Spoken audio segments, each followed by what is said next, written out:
The Tennessee Volunteers, your Orange Bowl champion Tennessee Volunteers, had a huge jump from year 1, 7 wins, to year 2, 11 wins, 10 in the regular season, and an Orange Bowl championship. What does it all mean? Like, I know there's a lot of excitement, there's a lot of buzz, a lot of juice. Vibes are high. Some would say the vibes are immaculate. But what does it mean right now for Tennessee? Even more so, the trajectory going forward. Because looking back last year, I say you took a massive leap. I don't think that's wildly insightful to say. Everybody knows that. They took a massive leap. Everybody knows that, Captain Obvious. And 7 wins to 11 wins, the thing I would say there is they're just ahead of schedule, right? Like, they are ahead of what they would have wanted for year 2. The key thing to remember, though, college football programs are like houses. It's like building a house. Starts with the foundation. And the external of the house looks great right now. Let me just say that. Paint job looks great. The roofing is great. The interior, heck, I'll even say the interior, the living room, all the furniture, it looks beautiful. The results are great. Beat Alabama, 11-win season, won the Orange Bowl. That's phenomenal. Optically, we love it. Those are perfect results. I don't say perfect. Those are really, really great results. I guess perfect for the good folks in Knoxville will be a national championship. But you hear the sentiment that I'm telling you. The results, the external, all really good. How it looks. With that being said, we're still putting together the foundation if we're Josh Heupel and company. We're still building what this thing is going to be for years to come. Because a lot of great programs will have one good year and then sort of regress to the mean. I don't get the sense that's what Tennessee's going to be going forward, but 2023 will be a huge year for that, and we will unpack that a little bit more.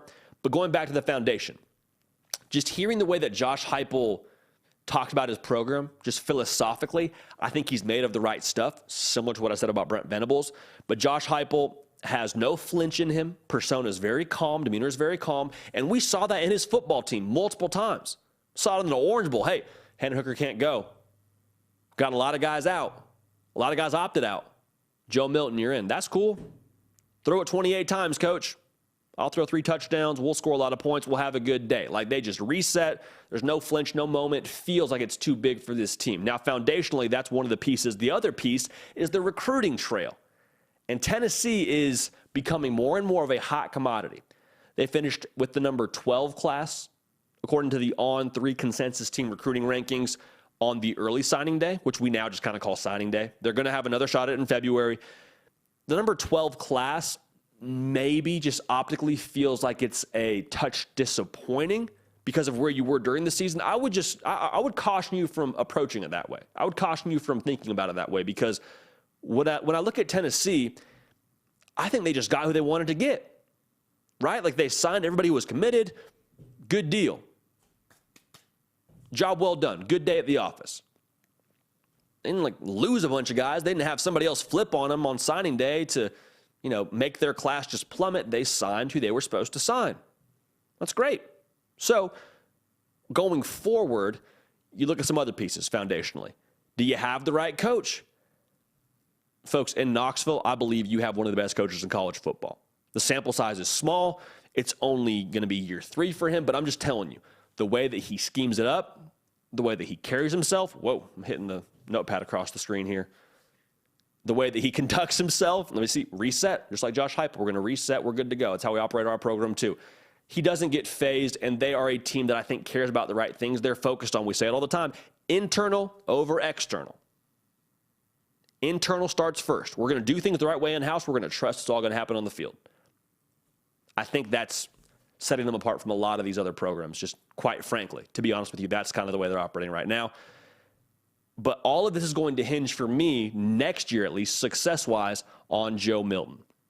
Really quickly, if you have not yet subscribed to our program, we would love to have y'all. We'd love to have you at the party. We say it all the time, the People Show. So whatever you know and love about this sport, whatever you find the most exciting and what gives you the most energy and life about this sport, we cover it here, and we try and bottle that up and embody that and just have it be what we do here. We try and put that forward for you, because that's how we feel about this sport too.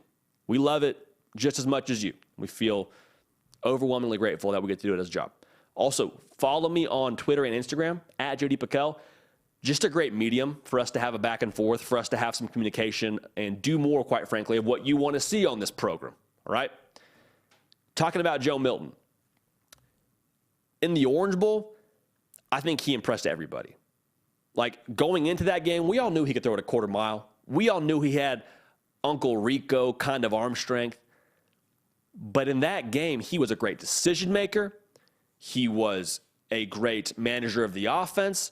He, I thought, got them in the right play and moved the pocket well. Like, he was a guy that was the catalyst behind this offense. And you could have talked yourself into a game where no Hendon Hooker, the offense is going to look different. They're just going to hand the ball left, hand the ball right, make his job easy. That's what I thought. I thought it was going to be take things off Joe Milton's plate, let him cook when he has to, when there's money on the table, cash in. That wasn't the game that we saw. They had confidence in him to go out and cook, and they paid dividends. So my question now is that Joe Milton we saw in the Orange Bowl going to be who we see the majority of the time next year?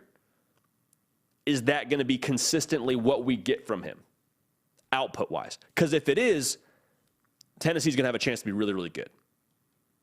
You don't need to score 44 points a game, but if you can be right around 38, 40-ish, you're going to have a chance to be really, really good. Because look at the graphic on the screen here talking about just how good they were last year. I mean, some of those numbers, over 500 yards a game. I believe it was something close to 9 yards a pass. Like, in every statistical category, they were just absolutely elite. And did all of it while being a run-first football team. 54% of the time, they were pounding the rock.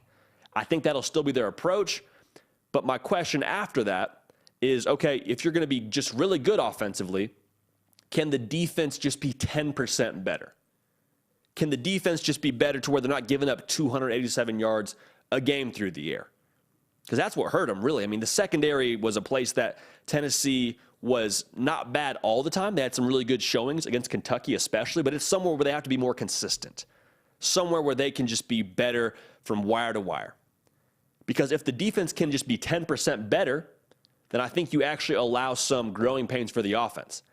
Not saying it's going to be absolutely the way it goes, but you have a new quarterback, right? You feel what I'm saying here? It might take a second to get that thing humming how you want it to hum. Joe Milton's his own quarterback. It's not going to be a thing where plug and play, Hendon Hooker's gone, next man up, same results. I'm not saying it won't be. I'm just saying don't expect that right off the bat. Let them kind of become their own offense. And if they can be, like I said, really effective and the defense can take a step forward and allow that margin for error for that offense to kind of find themselves in the early going, then I think they have a chance to be really, really good. I think they have a chance to be as good, if not better, than what they did this past season. Now, what will that equate to on the field? I don't know. We're going to find out. They're playing a really tough conference, and it's year 3 of a program. Like, they're still finding themselves, but I think those are the key ingredients for them to get back to the form they were in this past season, even with some new personnel. So at the end of the day, here's what I think about Tennessee. 2022 was a magical year. But 2022 can mean as much for them as they want it to mean, as well as they play in 2023. Like, if they win 6 games next year, if the sky falls in on them and all the bad things happen in Tennessee and they win 6 games, what was 2022? It was a fun year, right? It was a great memory, a lot of cool moments, cool sound bites.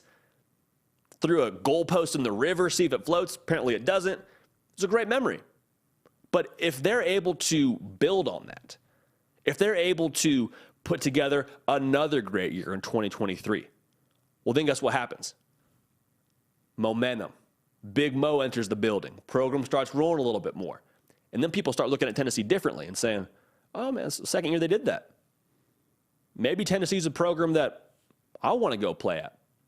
I'm a 4 or 5 star kind of kid. Maybe I want to consider Tennessee in my top 3, top 5.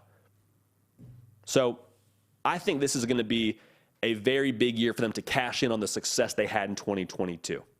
So I'm excited about it. I promise you, we have a lot of coverage we're going to give you for spring football. Heck, through the winter. You know we're here in the fall. It's how we operate. But all year long, we got you covered. The Vols have a very bright future. And 2023 will be a big-time cash-in year and a big-time momentum year if they can capitalize on what they've got in-house. Very excited for that. Very, very excited. Hey y'all, thanks so much for watching. Subscribe to the channel here to make sure you don't miss an episode of The Hard Count. Also be sure to check out other videos on the On3 YouTube channel.